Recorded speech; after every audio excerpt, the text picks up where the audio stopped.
আজকে বানাচ্ছি শুক্তো। প্রথমে বড়ি ভেজে নিয়েছি, ওই তেলেই ফোড়নটা দিয়ে দিলাম।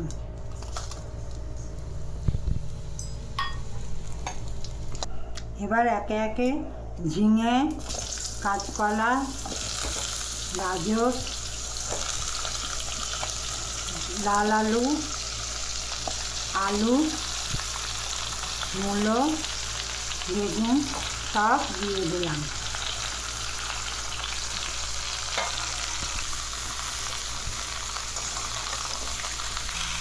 অল্প একটু হলুদ,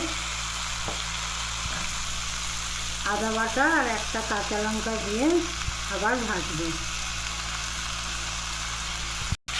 উচ্ছেটা ভেজে নিয়েছিলাম, সেটা এখন দিয়ে দিলাম। এবার আন্দাজ মতন নুন আর মিষ্টি দিয়ে দিচ্ছি। এবার জল দিয়ে সেদ্ধ করতে বসিয়ে দেবো।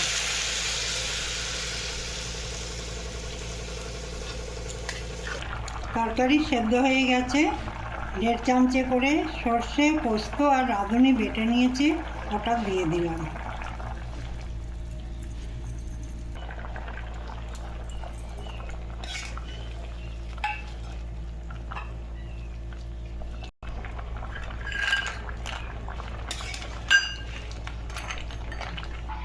দুধ আর আটা একটু গুলে নিচ্ছি।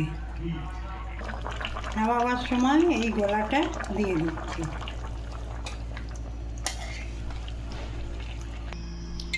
শুক্তোটা নামিয়ে নিয়েছি। এবার একটু ঘি আর একটু ভাজা জিরে গুঁড়ো দিয়ে দিলাম। আমার শুক্তো রেডি।